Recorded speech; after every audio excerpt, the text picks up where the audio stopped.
O presidente Trump, em 2026, está enfrentando duas guerras: a guerra com o Irã e a guerra que ele apoia na Ucrânia, entre a Ucrânia e a Rússia. Ele está perdendo as duas guerras, e todas as evidências sugerem que perderá ambas. Isso terá implicações profundas no cenário internacional, para a segurança internacional, para a segurança nacional americana e para a segurança regional, tanto no Oriente Médio quanto na Europa. Mudanças potencialmente profundas, e muitas pessoas estão muito focadas nas nuances do que está acontecendo hoje. E obviamente cobrimos isso nas duas guerras para manter as pessoas atualizadas. Mas achei útil fazer isso hoje. Na verdade, acho muito importante, neste momento, dar um passo atrás e reconhecer que estamos indo diretamente em direção a algumas grandes linhas de ruptura.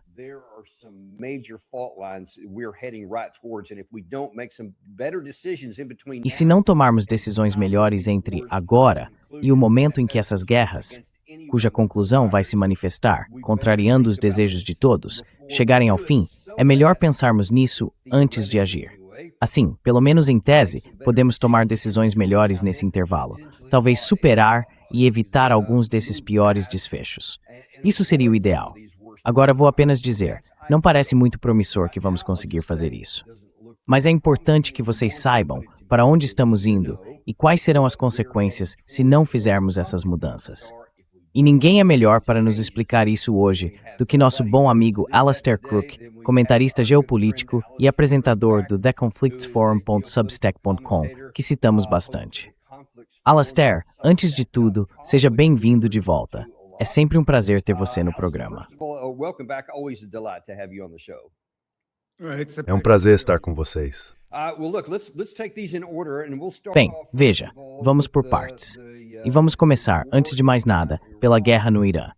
E acho que boa parte do motivo pode ser resumida nesta declaração do senador Dines, que recebeu uma pergunta honesta da Fox News.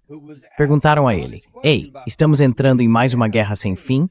O senhor está preocupado que talvez estejamos de novo numa guerra sem fim?"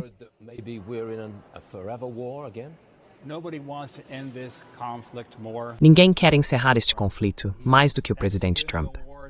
Neste momento, ele está conduzindo uma guerra para proteger nossos filhos e netos, para garantir que esse regime perigoso nunca tenha armas nucleares, nem a capacidade de colocar o mundo de joelhos.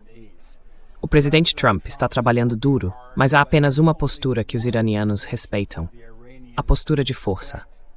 Eles ficarão em uma posição cada vez mais enfraquecida, e espero que isso leve a um resultado. Um acordo negociado seria o melhor resultado. Mas o presidente Trump sabe que se trata de paz por meio da força. Uma força implacável será usada contra esse regime corrupto e maligno até que eles sejam colocados de joelhos.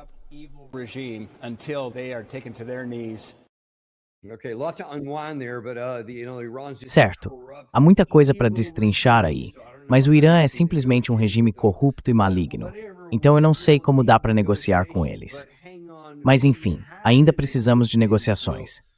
Só que espere aí, nós tínhamos um acordo negociado, com um memorando de entendimento, que supostamente abriria caminho justamente para aquelas negociações finais de encerramento da guerra. E nós estragamos isso depois de uma semana, ao inserir algo no parágrafo 5 sobre o Estreito de Hormuz. Antes de tudo, como você vê essa forma de enquadrar a questão pela corrente dominante nos Estados Unidos, especialmente pelo Partido Republicano, com o Senado bem ali? Como você vê isso em comparação com a realidade?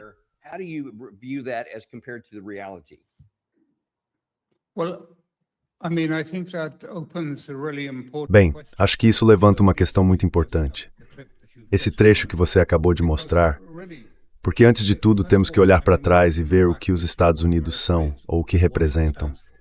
Mas os Estados Unidos foram originalmente fundados, por assim dizer, nos ideais de uma reforma do mundo. A ideia de que os Estados Unidos são uma luz para as nações, que seriam o novo Israel, que eram a cidade sobre a colina. Era uma mensagem quase redentora, até um pouco messiânica, porque os Estados Unidos têm essa missão de mudar o mundo, de levá-lo adiante e de lhe dar democracia e valores liberais e assim por diante.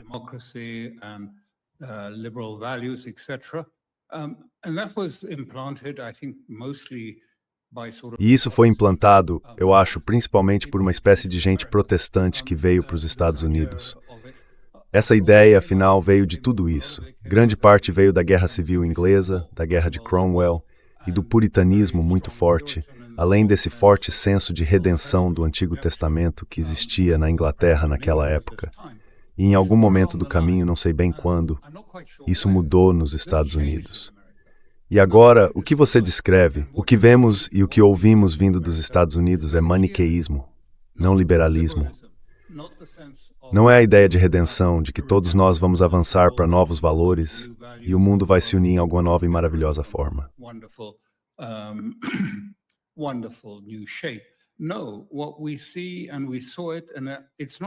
Não, o que vemos, e vimos isso, não é só Trump. E, portanto, não é apenas, sabe, a influência dele sobre o Partido Republicano. Vimos isso com Biden. Você se lembra do discurso em frente ao Independence Hall? Acho que ele fez o discurso em frente ao Independence Hall, aquele local famoso, envolto numa iluminação de um vermelho intenso. E era tudo sobre, não sobre um futuro, uma visão de futuro. Era tudo sobre o mal, o bem e o mal juntos. Putin é mau, a Rússia é má, essas são pessoas más e nós somos a luz, nós somos o bem, eles são o mal e precisam ser derrotados. E isso foi realmente, acho que foi em Praga que ele disse isso pela primeira vez, e depois em frente ao Independence Hall. Quer dizer, houve uma mudança clara.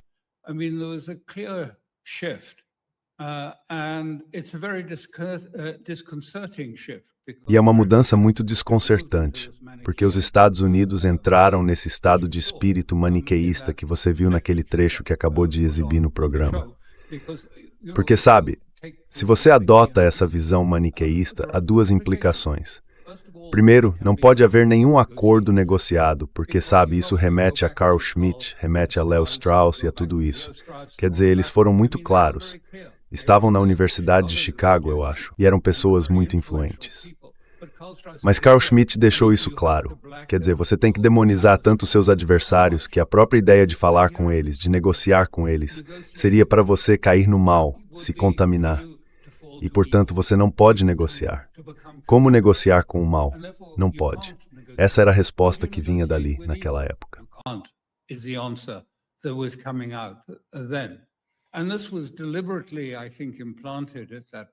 E isso foi deliberadamente, eu acho, implantado naquela época por Strauss e outros pensadores, e depois acabou meio que se consolidando.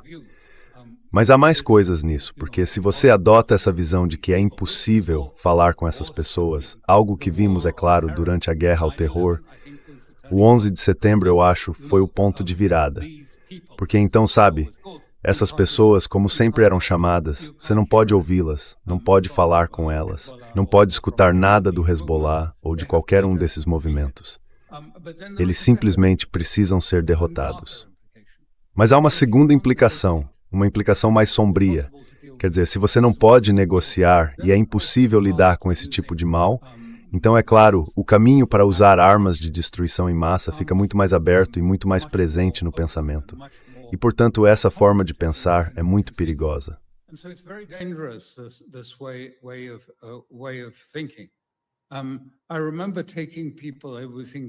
Lembro de levar pessoas. Eu estava no Canadá e fazia uma palestra. Enquanto eu falava, ao fundo havia uma orquestra tocando música para o público e tudo mais, mas eles estavam ouvindo a palestra. Eu falava para uma espécie de grupo de empresários no Canadá, e no fim da palestra eu me virei e disse, não sei se vocês percebem, mas vocês estiveram ouvindo a orquestra do Hezbollah, todos de fraque, com casacos pretos, tocando Tchaikovsky. E vocês dizem que não conseguem falar com essas pessoas. Como eles podem estar tocando Tchaikovsky e vocês não conseguem encontrar uma palavra para dizer a eles? Mas foi a isso que chegamos naquele período.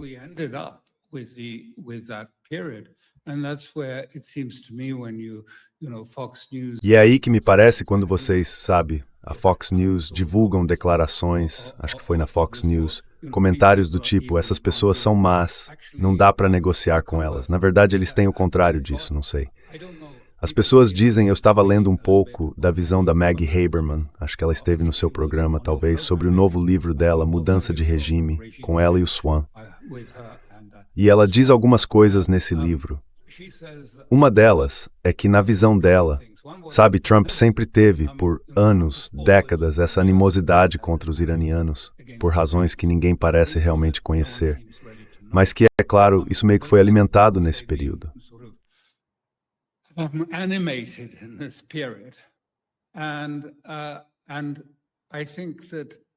E acho que ela também estava sugerindo que Trump se tornou, em seu segundo mandato, muito mais instintivo. Ou melhor, ele se apoia mais nos próprios instintos. E o grupo de pessoas que fala com ele ficou cada vez mais restrito. O círculo dele encolheu, se preferir, para algumas poucas pessoas que falam com ele dessa forma. Mas é por isso que estou dizendo que os Estados Unidos entenderam isso ao contrário. Quero ser muito direto com vocês. Vocês entenderam isso ao contrário. A narrativa que Trump e outros defendem é a de que existem esses terríveis linha dura no governo do Irã, essas pessoas da Guarda Revolucionária Islâmica, o chefe da Guarda Revolucionária. São eles os linha dura que desrespeitam seu povo e não levam em conta que as pessoas, sabe, estão sofrendo e querem uma solução.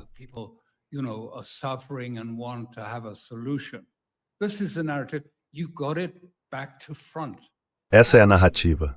Você entendeu tudo ao contrário. Na verdade, são as pessoas, os jovens iranianos, que estão rejeitando a negociação. Eles querem vingança e pedem regularmente vingança contra os Estados Unidos. E são os chamados linha dura, que se você procurar, tente pesquisar no Google, são as pessoas que todos nós conhecemos, os nomes que conhecemos. Você vai descobrir que todos eles têm diplomas, têm doutorados, têm 3 doutorados em filosofia, áreas técnicas e matemática. São algumas das pessoas mais instruídas. Ali Larijani, antes de ser morto, por exemplo, era filósofo e uma autoridade em filosofia islâmica de pouco mais de 1000 anos atrás.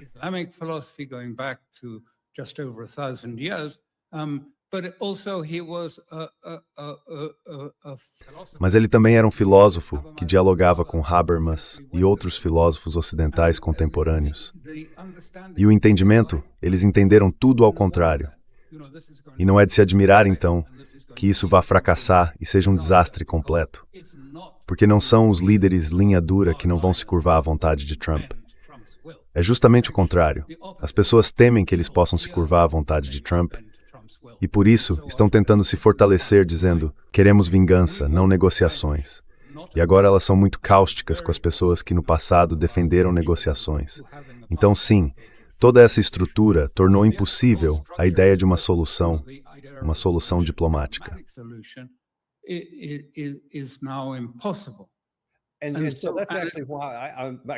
Então acho que é justamente por isso que a minha premissa é... Quer dizer, você acabou de expor isso de forma tão clara, que os Estados Unidos, com o presidente Trump, estão basicamente estabelecendo uma base em que não podemos negociar com eles em termos de negociações genuínas. Ou seja, eu vou ceder algo para obter algo. Não, nós só queremos que eles se rendam. E essa é a única forma real como estamos encarando isso. E agora você mostra que o lado iraniano tem sua própria posição endurecida e a vontade do povo, que é mais importante do que apenas a dos líderes. É a vontade do povo que cria uma situação em que não se vai chegar a um acordo negociado. E aos meus olhos e à minha mentalidade militar, isso significa que vamos perder, porque não temos os meios militares para obrigar o lado iraniano a cumprir.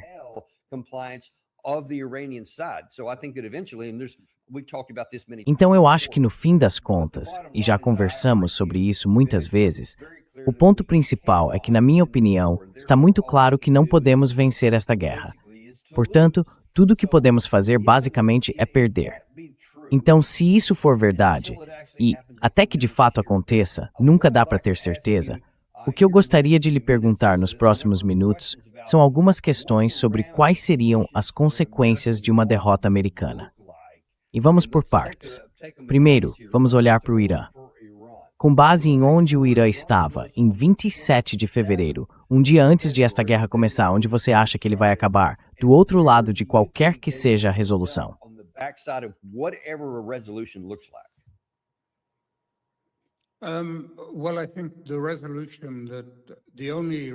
Bem, acho que a única solução realmente disponível é que Trump, em algum momento, terá de reconhecer que Hormuz está sob o poder e controle do Irã e que eles vão cobrar taxas pela passagem por águas que não são internacionais, mas sim águas territoriais do Irã.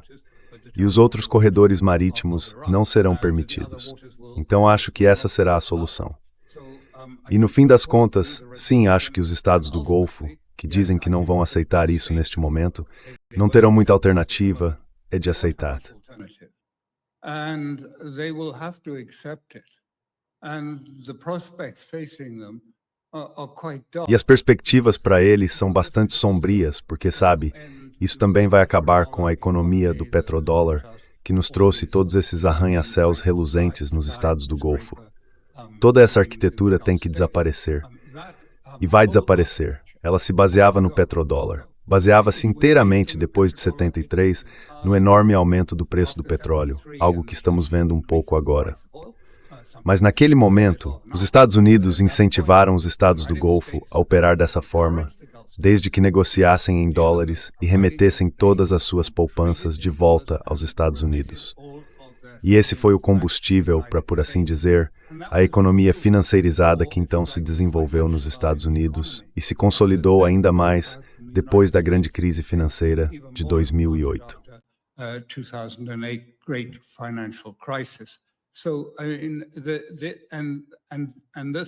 E esta é uma economia completamente diferente de uma economia real.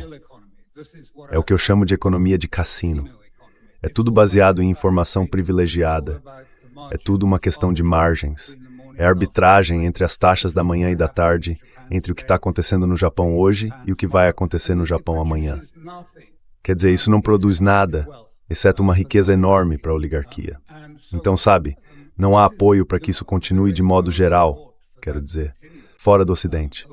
Eles querem, gostariam, e o Irã quer, que o Golfo volte a ter uma economia real, algo que atenda as pessoas, que forneça bens, alimentos e tudo o que elas precisem. E isso precisa ser produzido.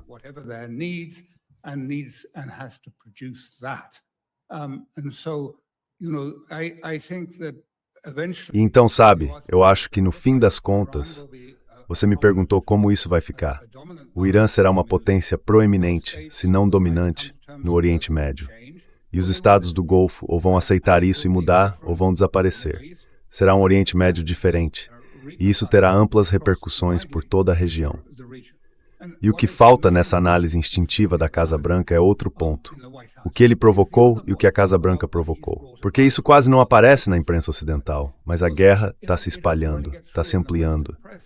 Não é só o Iêmen.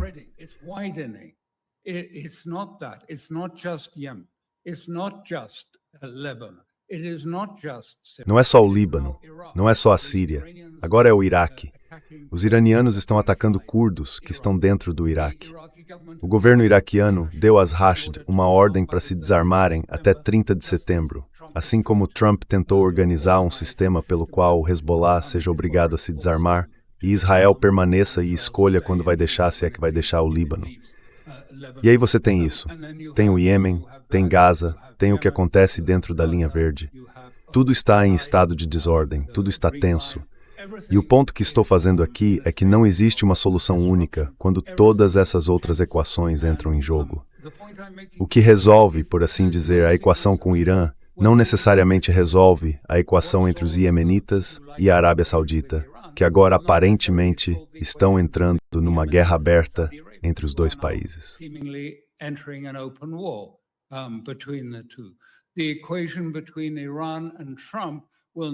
A equação entre o Irã e Trump não vai resolver a questão do Rashid e a situação no Iraque. A equação entre o Irã e Trump não vai resolver a situação de Shara e da Síria, nem sua relação com o Líbano, que os Estados Unidos estão tentando transformar em algum tipo de ataque ao Hezbollah por meio das aldeias xiitas vizinhas que ficam exatamente na fronteira entre o Líbano e a Síria. Então agora tudo está interligado, mas também tem agendas próprias. Quer dizer, isso é uma dor de cabeça. Até um jogador de xadrez estaria pensando, meu Deus, como é que eu junto tudo isso numa única composição?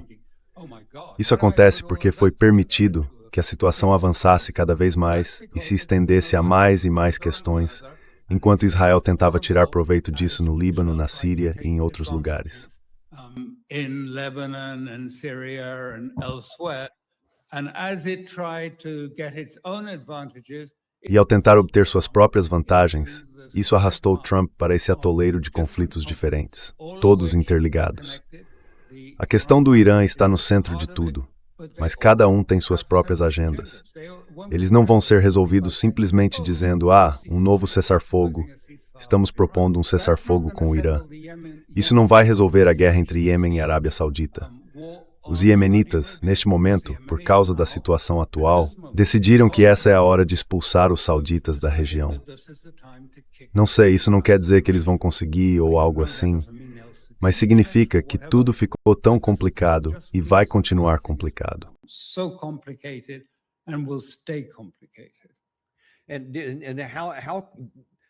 E como, cara, você sabe, diante de todo esse conjunto de incêndios queimando e de fontes independentes de combustível para cada um deles, que eu diria se não foram todos iniciados pela guerra de 28 de fevereiro que vimos, certamente receberam mais combustível com ela. Mas agora, então, não existe uma solução única, como você acabou de descrever tão bem aqui. Então, qual pode ser a resolução disso? Como esses incêndios vão se apagar? E vamos analisar Israel separadamente. Não quero deixar essa parte de fora, porque é um componente muito importante. Como isso vai terminar?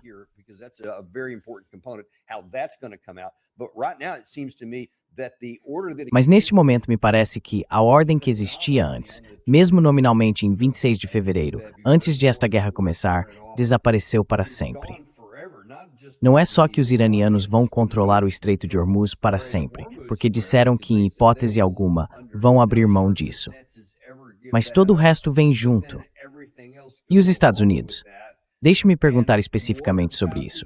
Você falou do Conselho de Cooperação do Golfo e do lado iraniano, e os Estados Unidos no Oriente Médio.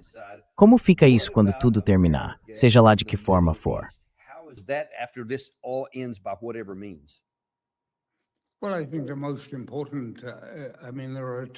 Bem, acho que o mais importante, quer dizer, há duas coisas importantes. Uma é que esta guerra está destruindo o prestígio da presença militar dos Estados Unidos, por assim dizer. Acreditava-se que ela era invulnerável. Acreditava-se que, não podia ser contestada, não podia ser atacada. E tudo isso se provou errado. E os americanos têm, as estruturas militares americanas têm um calcanhar de Aquiles. Eles não têm armas de defesa suficientes.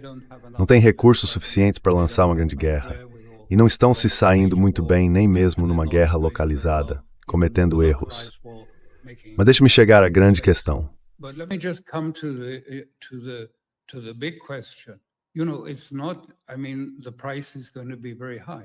Não é. Quero dizer, o preço vai ser muito alto, porque você se lembra de 79 da questão dos reféns. Os reféns foram mantidos na embaixada, e isso derrubou Carter e seu governo.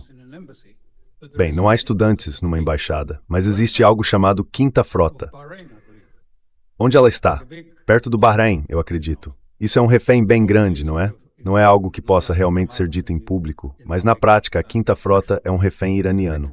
Então, quero dizer, é melhor alguém cair na real, eu acho, na Casa Branca e dizer, simplesmente temos que sair dessa e temos que sair disso bem rápido.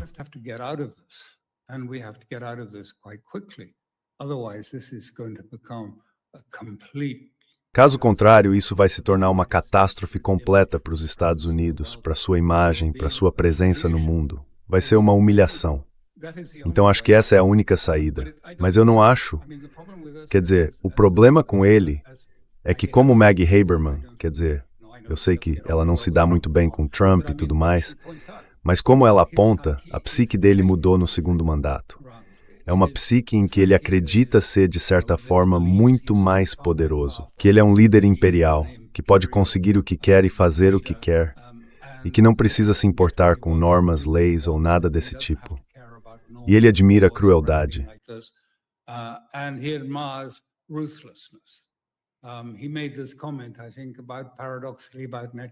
Ele fez esse comentário, acho que paradoxalmente, sobre Netanyahu, que, pode ter havido problemas com ele, mas Netanyahu não tem medo da guerra. E, obviamente, essa afirmação agradou profundamente a Trump. Bem, Trump conseguiu a guerra dele. Mas guerras nem sempre são como a Venezuela. Não vai ser assim. Então eles precisam pensar muito bem. E quero dizer, esse é o dilema que os Estados Unidos enfrentam, acredito. Estou falando com muita franqueza, mas acho que honestamente, por um lado, ele tem a opção de descer da árvore. Psicologicamente, admito, isso vai ser... Não sei se é possível, mas essa é uma possibilidade. I don't know if it's possible, but that is one possibility. The other one is to go to all-out war. A outra opção é partir para uma guerra total. E eu acho que isso vai acabar com a posição dos Estados Unidos de serem considerados, seja como um ator político sério, seja como uma potência militar séria. Porque as pessoas terão visto e aprendido com a experiência iraniana como lidar com os Estados Unidos. E a primeira lição que aprenderam é: não confie em nada. Nada do que é dito, nada do que é escrito, nada. É melhor não confiar. É por isso que os jovens nas ruas do Irã dizem: vocês estão negociando. Vocês sabem que ele vai dizer uma coisa no momento e no momento seguinte vai voltar atrás. Então não adianta conversar com uma pessoa assim. Esqueçam. Nós não precisamos lidar com os Estados Unidos.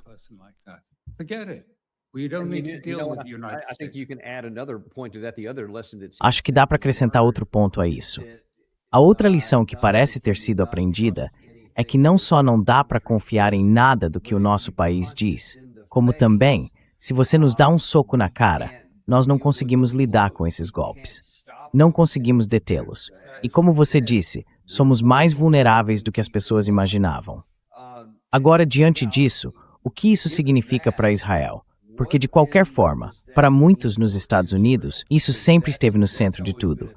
Temos que apoiar Israel. Aconteça o que acontecer.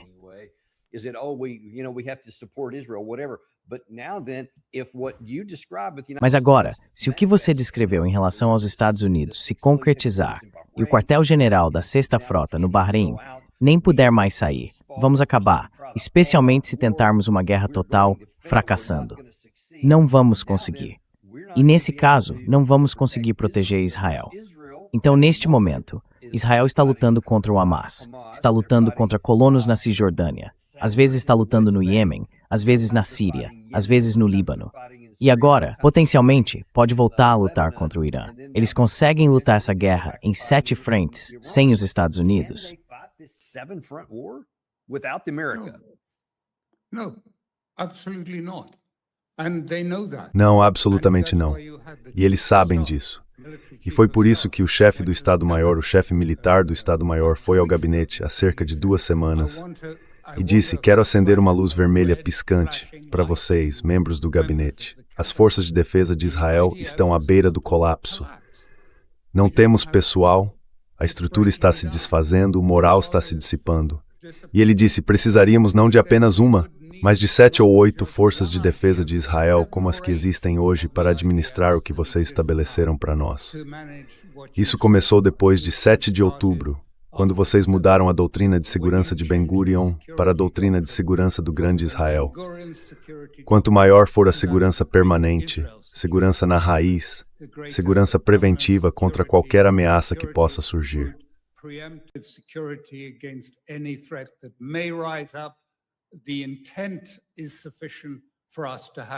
A intenção é suficiente para que tenhamos de apagá-lo militarmente e destruí-lo. E ele foi muito duro. E houve outros também, sabe? Ex-generais como Brick, o general Brick. Ele está aposentado agora, mas é bem conhecido. Foi alguém que, de fato, Netanyahu procurou para pedir conselho. Então ele não é um caso isolado. E ele diz que, se as coisas continuarem assim, haverá guerra civil em Israel. Porque, sabe, todos entendem que é isso mesmo. Quer dizer, eles não conseguem aceitar isso, mas entendem que tudo que tinha sido alegado sobre a guerra no Irã, a guerra de Israel no Irã, fracassou. Não houve mudança no governo. Eles não derrotaram os mísseis. Não acabaram, por assim dizer, com o enriquecimento de urânio pelos iranianos.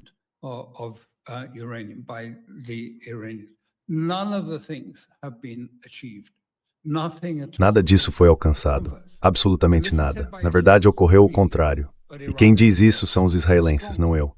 Mas o Irã saiu mais forte desta guerra, não mais fraco. A sociedade se uniu, houve mais coesão social, as pessoas apoiam o governo, apoiam o Estado Islâmico mais do que nunca. Então a questão é, o que Israel vai fazer? E como militar, quero dizer, vocês estão espalhados por toda, ou melhor, por quase toda a grande Israel. Ainda não tem algumas partes, mas estão avançando em Gaza e na Cisjordânia, e também além disso na Síria e assim por diante. O que vocês vão fazer?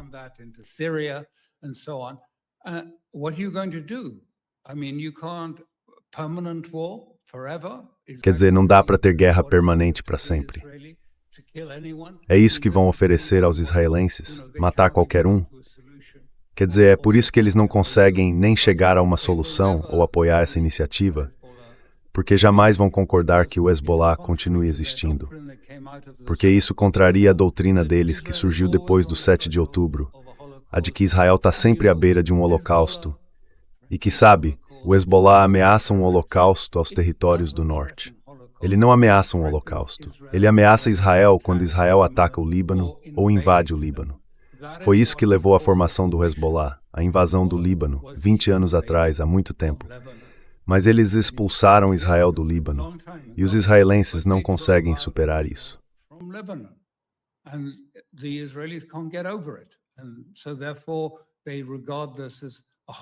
E, portanto, eles veem isso como um holocausto. Eles veem o 7 de outubro como um holocausto, o que não foi. Mas enxergam nesses termos e acreditam nisso psicologicamente. Então, como é que você vai recolocar Israel nos trilhos? Como é que vai, de certa forma, trazê-lo de volta a Ben-Gurion, que disse: somos um Estado pequeno, não temos recursos para um grande exército, não podemos fazer tudo isso. Temos de ficar dentro das limitações das nossas fronteiras e temos de depender de reservistas. É assim que é, acostumem-se com isso. E claro, Netanyahu rompeu completamente com isso e se expandiu por toda parte, com todas essas guerras. E agora guerras de confronto com a Turquia na Síria. Quer dizer, é simplesmente inconcebível.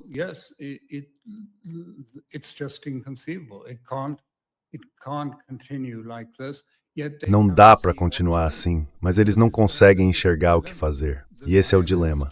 O modelo sionista, como foi modificado por Netanyahu e outros, se tornou insustentável, a visão se tornou impossível. Mas eles não conseguem oferecer uma alternativa. Eles não sabem. E então Netanyahu vai para eleições no momento em que as pesquisas mostram que ele vai perder. E isso significa que ele está desesperado para encontrar uma solução. Por isso, ele pressiona os Estados Unidos, destruam o Irã, tentando reavivar sua mensagem para o povo israelense de que, sabe, ele o salvou da bomba e de que foram os esforços dele que levaram Trump a esta guerra. Essa provavelmente é a única verdade na declaração dele, mas não é muito animadora para os israelenses.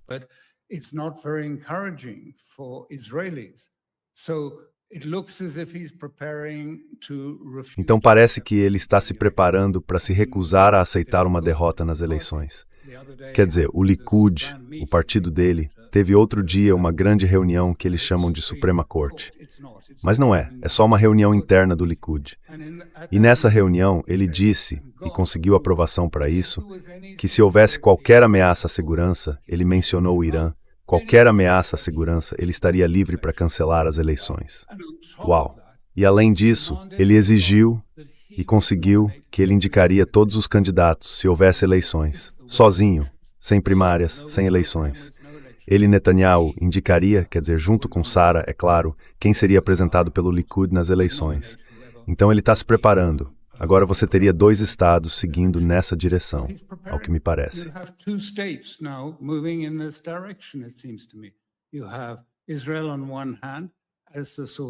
De um lado, você tem Israel como uma espécie de estado pioneiro, observando como administrar todo o processo. Ele já disse, bem, vocês sabem, as decisões da Suprema Corte israelense não se aplicam. Nós não vamos obedecê-las. E cada vez mais nos Estados Unidos, não exatamente da mesma forma, porque a situação é diferente, você também tem um presidente dizendo, bem, vocês sabem, vamos ter de mudar a forma como a votação acontece. Vamos ter de garantir que todos tenham cidadania. E vamos ter de considerar estados separados. Então temos os dois avançando nessa direção, por um caminho em que podem acabar presos numa situação em que dirão que não podem aceitar o resultado eleitoral.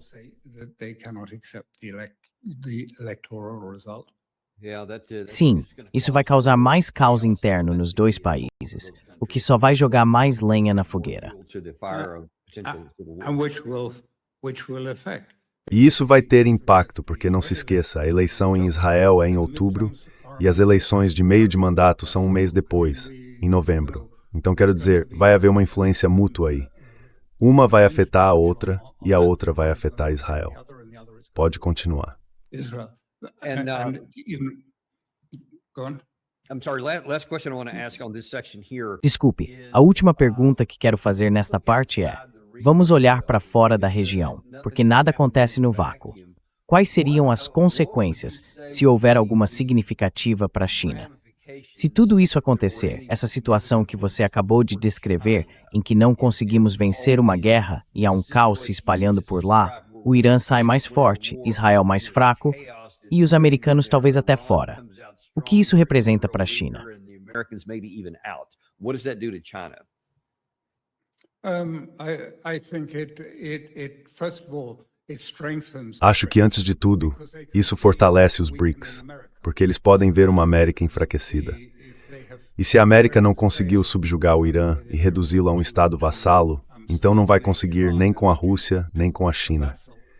Então esses estados vão se sentir muito encorajados pela vitória do Irã na guerra. E isso vai aumentar, é claro, a insistência da China em tentar manter uma relação próxima com o Irã para garantir seu abastecimento de petróleo. Quer dizer, a China não é... Quer dizer, acho que ela depende só 7% do petróleo vindo do Oriente Médio. Mas como a China é uma usuária tão grande de petróleo, isso ainda representa petróleo em quantidade enorme.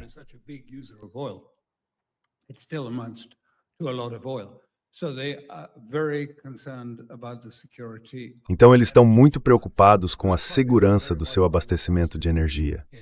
E é por isso que vão ficar muito preocupados com o que Trump está fazendo no Iraque, porque a China também recebe suprimentos de lá, estando fortemente envolvida nos campos iraquianos. E se esses campos forem, por assim dizer, americanizados de alguma forma por esse novo primeiro-ministro que Trump tanto elogia, acho que veremos uma China profundamente desconfiada dos Estados Unidos. Uma China que vê todo o processo como uma tentativa de, no fim das contas, colocar a China sob cerco, estrangulando suas rotas de abastecimento de energia. A Venezuela foi apenas a primeira. Venezuela was just the first.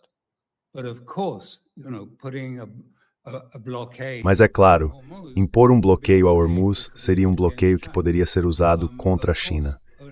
É claro que em outras áreas estamos vendo navios chineses sendo apreendidos e detidos. E tudo isso é um cerco. O mesmo acontece no sentido contrário com as exportações da Rússia. Mas quero dizer, corredores de energia, corredores de, se preferir, componentes para a economia, linhas de abastecimento. Os Estados Unidos estão tentando controlar todas essas coisas e ficar no comando, especialmente no setor de tecnologia. E a rivalidade nessa área está se tornando acirrada, à medida que a China lança novos modelos de inteligência artificial mais baratos. E além disso, você não entrega seus dados a eles. Você os mantém e pode proteger seus próprios dados. You keep them in, you can protect your own data, you can just download them directly from China. Você pode simplesmente baixá-los direto da China e começar a usá-los amanhã. E isso vai, eu acho, revolucionar a inteligência artificial. E claro, quer dizer, para alguns nos Estados Unidos, não todos, é claro, eu sei que há um movimento bastante forte que também não gosta que os irmãos do Vale do Silício tomem conta dos Estados Unidos. Então a China está avançando rápido. Ela vê uma grande ameaça vinda dos Estados Unidos. Não a mesma ameaça sob a qual o Irã está, mas uma ameaça de tentar, por assim dizer, minar seu crescimento econômico, minar sua economia, no interesse de estimular a economia americana. Mas ela também não vai capitular. But it's not going to capitulate either. And if it doesn't I assure you capitulate, they're not going to. Eu lhe asseguro, eles não vão. E acho bastante claro que não vão. Mas esse desafio que você está descrevendo aqui, e essa interação, como a China responde a isso, se os Estados Unidos basicamente perdem essa guerra no Oriente Médio e perdem grande parte da influência que tem sobre o Iraque, o Irã ou qualquer outra coisa. De que forma a China sai dessa competição? How does China emerge from that competition in any way? Bem, não há muita competição no Oriente Médio. Todos vão receber a China de braços abertos no Oriente Médio. Não se iludam. Até os estados do Golfo, todos eles vão buscar, sabe, uma nova relação, uma relação maior e mais ousada com a China e a Rússia. Isso está bastante claro. E a China fará isso em termos razoáveis, não de forma colonialista nem exploradora, mas vai fornecer infraestrutura e dinheiro para o desenvolvimento dos estados, e a relação será mais próxima. Então a região será absorvida pela Ásia. O Oriente Médio se tornará parte da Grande Ásia. E a Grande Ásia será, quero dizer, a China, ela não quer liderá-la, mas será uma das partes mais importantes nessa nova estrutura. E a Europa e a América ficarão isoladas, e a China vai vencer.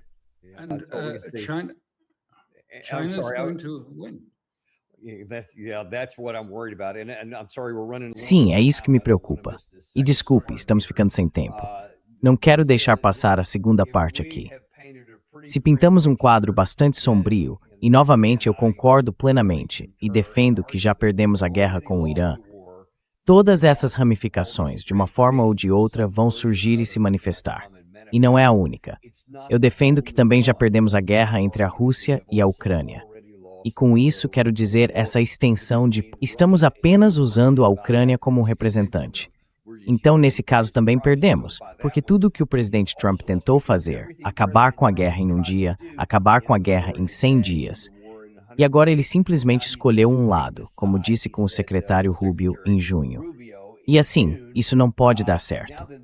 Mas você não saberia disso ouvindo o apoio ao presidente Trump na mídia ocidental. Eis o que o senador McCormick disse ontem mesmo.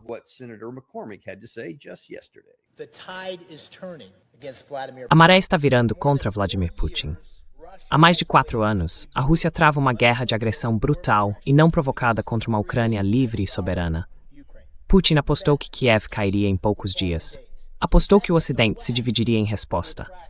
E quando isso não funcionou, apostou que a Ucrânia se quebraria em poucos meses. E ele errou em todos os aspectos. Hoje ele se encontra em um momento de fraqueza. O presidente Trump prometeu paz por meio da força. E sua estratégia está funcionando. Aí está de novo essa ideia de paz pela força e está funcionando. Você concorda?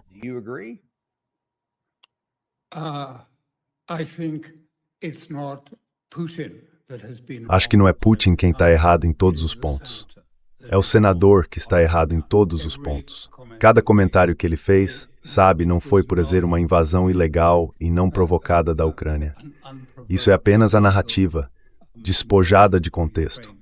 Não volta ao que estava acontecendo antes do Maidan. Não volta à absorção pelos Estados Unidos da Organização Gehlen perto do fim da Segunda Guerra Mundial. E a como isso afetou o pensamento americano sobre a Rússia. Tira todo o contexto e reduz tudo a uma afirmação simplista.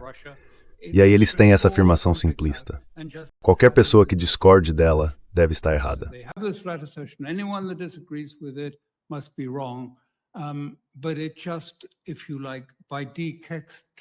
Mas ao retirar, por assim dizer, o texto e o contexto de tudo, reduzindo tudo a essas simplificações bastante absurdas, eles provocam, causam e nos aproximam de um perigo muito maior.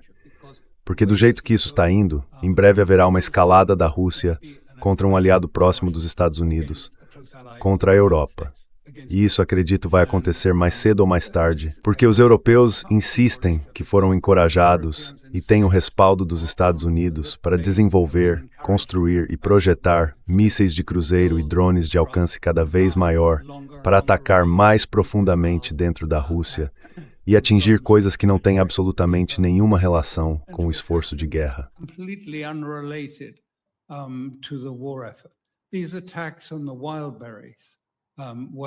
Esses ataques aos depósitos da Wildberries. A Wildberries é como a Amazon. O que você diria se a Rússia começasse a atacar depósitos da Amazon? Você diria, que diabos é tudo isso? E essa é uma pergunta que precisa ser feita. Então, qual é o objetivo dessa guerra para os Estados Unidos que eles dizem que vão vencer? Bem, nós sabemos porque é o mesmo objetivo que existe há quase 200 anos. Desmembrar a Rússia, dividi-la em suas partes componentes separadas e roubar seus recursos. Já vimos isso acontecer 3 vezes, quando a guerra foi travada contra a Rússia.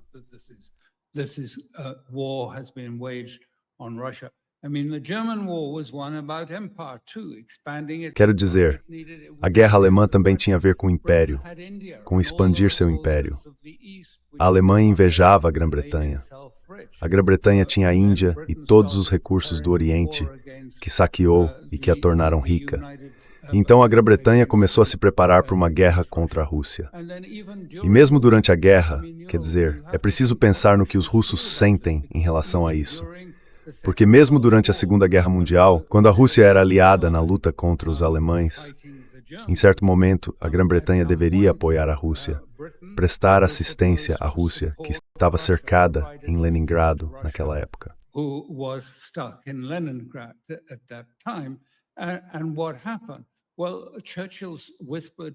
E o que aconteceu? Bem, Churchill sussurrou para Roosevelt e disse: "Olha, sabe, talvez as reservas devessem demorar mais para ir até lá, porque não é melhor que nesse tempo eles simplesmente matem mais uns aos outros? Não é melhor?"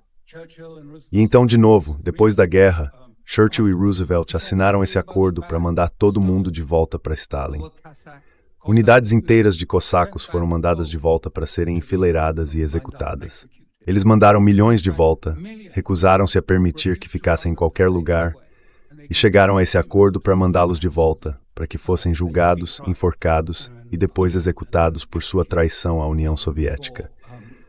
Quer dizer, houve coisas desesperadoras.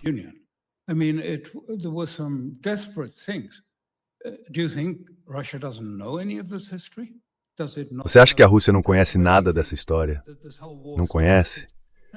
Será que ela realmente acha que toda esta guerra começou de repente, na data em que a Rússia invadiu a Ucrânia, depois que Kiev aumentou em 17 vezes os ataques ao Donbas, os bombardeios de artilharia contra as áreas civis do Donbas? Obviamente, a intenção era provocar a Rússia a fazer esse ataque, para tentar transformar isso num conflito da OTAN inteira contra a Rússia. Mas os russos, quero dizer, eles conhecem a própria história. Diferentemente de nós, eles estudam história, eles conhecem a própria história.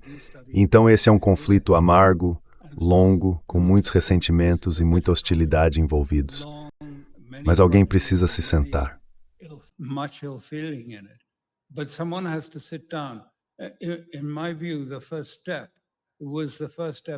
Na minha opinião, o primeiro passo foi, na verdade, o primeiro passo que JFK deu antes de ser assassinado, quando começou a dizer, sabe, deveríamos reconhecer o quanto a Rússia perdeu lutando ao nosso lado na Segunda Guerra Mundial, quantos homens ela perdeu, 27 milhões, quantas pessoas foram perdidas nisso.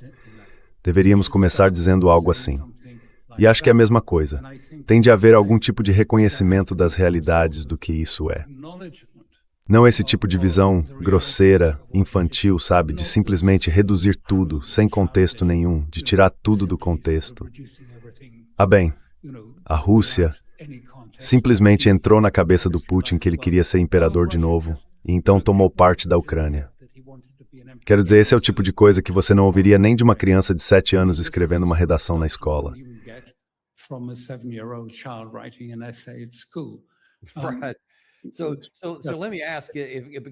Então, deixe-me perguntar, porque mais uma vez, você está traçando um quadro muito claro de que não vamos vencer. A tarefa é simplesmente inalcançável do ponto de vista militar, e ainda assim, continuamos tentando, econômica e militarmente. Mas isso vai fracassar. Como esse fracasso se parece? E especialmente, se não dá nem para desvinculá-lo da perda que está por vir no Oriente Médio, o que isso vai fazer com a OTAN? Seja lá como isso for resolvido, seja a Rússia tomando até mesmo Kiev em algum momento no futuro, ou qualquer outra coisa. O que isso faz com a OTAN? Como ela sai dessa situação?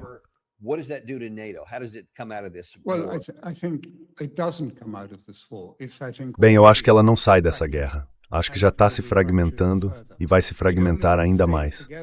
Ela só permanece unida porque, sabe, é isso que Bruxelas e a OTAN querem travar. Quero dizer, de onde veio essa guerra na Ucrânia, na perspectiva da OTAN? Foi, sabe, depois da guerra ao terror e de tudo mais, qual era o propósito da OTAN na era moderna? Qual era o propósito? o que ela faria? Não ficaria combatendo o terrorismo para sempre. E ela não fez um bom trabalho nisso. Mas o que ela faria? A Ucrânia, sim, Rússia, é onde estamos agora. E claro, pelo Tratado de Lisboa, a União Europeia é obrigada a seguir a liderança da OTAN.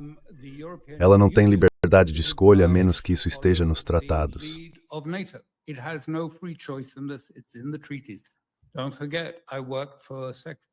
Não se esqueça, eu trabalhei para o secretário-geral da OTAN, que depois foi o alto representante da União Europeia. E ele me disse muito claramente, a política europeia tem que seguir a política da OTAN. Agora, algumas pessoas nos Estados Unidos acham que isso foi bom para a Europa, e talvez tenha sido. Talvez. Quer dizer, eu sei que algumas pessoas dizem, bem, isso impediu os europeus de ficarem lutando uns contra os outros o tempo todo. E talvez haja alguma verdade nisso. Mas o que isso também fez foi matar a política na Europa. Sufocou a política de verdade, porque tudo tinha que ser reduzido ao centrismo, tinha que ser reduzido. Sabe, temos o cordão sanitário, ou seja, você não pode se aliar à extrema-direita nem falar com ela. Agora isso também vale para a extrema-esquerda.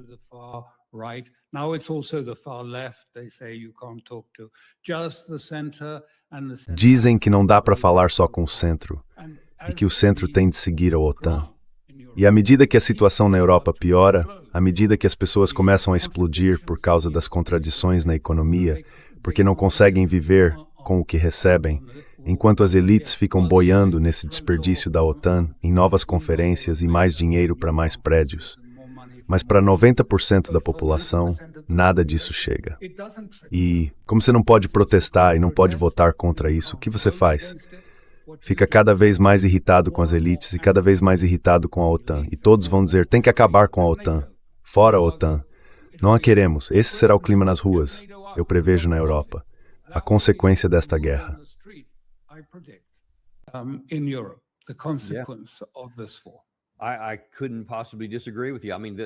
Eu não poderia concordar mais com você.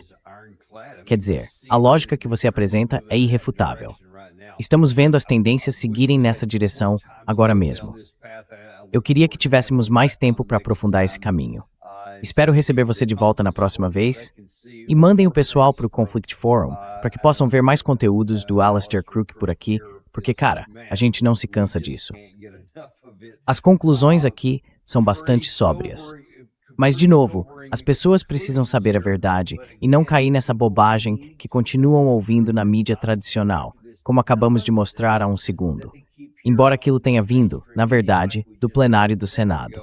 Mas agora sabemos a verdade e agradecemos muito por você trazê-la. Muito obrigado. Bem, obrigado por me convidar para falar. E a propósito, vamos ter Glenn Deasing de volta aqui em cerca de 1 minuto e meio. Então, procurem o link no nosso canal e vemos vocês lá com Glenn em apenas alguns minutos. Depois, a 1 hora, teremos o embaixador Chas Freeman de volta. É sempre um prazer ouvi-lo também. Vejo vocês então no Daniel Davis Deep Dive. See you then on the Daniel Davis Deep Dive.